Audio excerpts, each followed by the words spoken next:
Hi there, Molly. While doctors support the science behind vaccinated people dropping their masks, there's ongoing worry that these new guidelines will embolden unvaccinated people to skip masking as well. Health leaders say that's a problem, especially when it comes to the variants. I'm going to wear my mask inside to make other people feel comfortable. Despite the CDC giving the all clear for vaccinated people to stop masking indoors, people we talk to are still erring on the side of caution. Stay safe, and just you should put yourself in other people's shoes. Doctors I interviewed say there are several reasons why people still need to take the variant seriously. It comes down to this. Until most people get vaccinated, transmission throughout our community could spread contagious variants and target those who aren't vaccinated yet. Dr. Ali Makdad with UW Medicine's Institute for Health Metrics and Evaluation says masking is an important part of cutting transmission and in turn lowering the opportunity for the virus to mutate. We can't afford to allow this virus to circulate because it means more variants will show up. Dr. Alex Gruninger, UW Medicine Clinical Virology Lab Assistant Director, says while the vaccines are strong, they are slightly less effective against variants. He adds that research about vaccine efficacy against variants involve people masking and distancing, and says it's possible vaccines are a bit weaker if masks are removed. If you're worried about variants, the best thing you can do is get vaccinated. Gruninger says local scientists are identifying more and more cases of an India variant right here in Washington, but that the UK variant is still dominant in our state. He says scientists need to monitor activity around the world that could impact us here at home. The virus is going to get another year of basic unchecked spread globally and be able to make new variants on variants on variants. What's happening? We have styrofoam.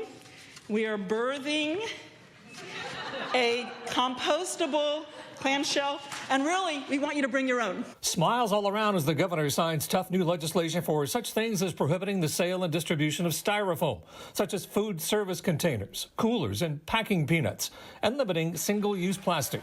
This bill also helps reduce plastic pollution reaching our beautiful beaches and our beautiful oceans, and will protect the wildlife that is behind me. Then later, a bill enacting environmental justice guidelines for state government. We have too many areas in the state of Washington where overburdened communities are breathing diesel smoke from freeways. They're breathing toxicity from industrial plants. It's time to do something about that. And then ending the day with several climate protection bills ordering low-carbon fuel, limits on carbon emissions and greenhouse gases. A Republican state senator warns of consequences. And so he's driving the price of gas fueling up super high, trying to force people into electric cars. And now we're finding out there might not be enough electricity on the grid to even power the system we currently have. These bills are in effect. They work. You can drive cars in California, Oregon, and British Columbia today, and we're going to join them with cleaner fuels. But when the governor vetoed sections in two bills, one involving tribal consultation and consent in climate action, it brought on a heckler. We're going to sign some bills. That's right. That's right. Happening right now, the push to get young people vaccinated is kicking into high gear today. Seattle began administering shots at schools. Health officials say the clock is ticking to get shots in arms before summer break. Parents must give their consent, as now those as young as 12 can get in line.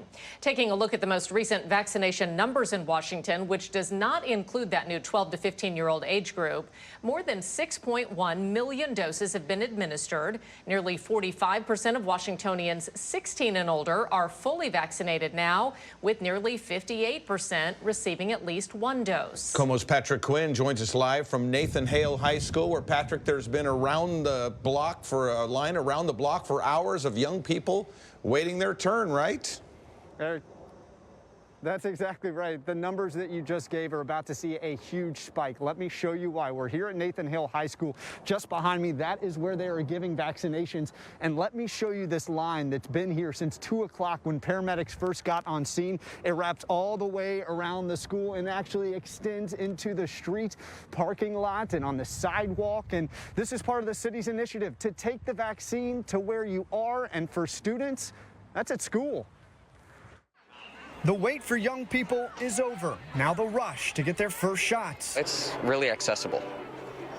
so it's really nice. 15-year-old Trigvi Butts, first in line at Nathan Hill High School as Seattle fire paramedics begin going to schools to give shots. We have this narrow window to catch students before they are scattered to the wind over the summer. Brian Wallace, vaccination coordinator for Seattle Fire Department, said paramedics will give shots at 33 schools in the next 2 weeks, vaccinating up to 17,000 eligible kids who must first get parental consent before rolling up their sleeve. For Trigvi's mom, Jana, it was a no-brainer. My husband's an immunologist. It is not a question. We are.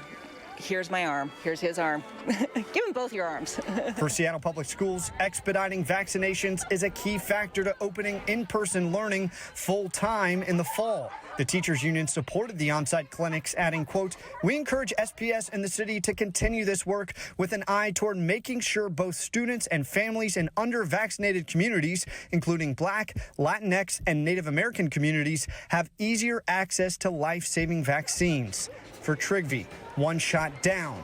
He's been remote learning for much of the year, ready for that to change. It's been really messy, and there hasn't been much learning. Hi, everyone. I'm Preston Phillips from KOMO News. Thanks for checking out the KOMO YouTube channel. You can see more of our videos right here by clicking on the video links for more news from the Seattle area and Western Washington. Oh, and don't forget to click the subscribe button below so you don't miss our YouTube updates.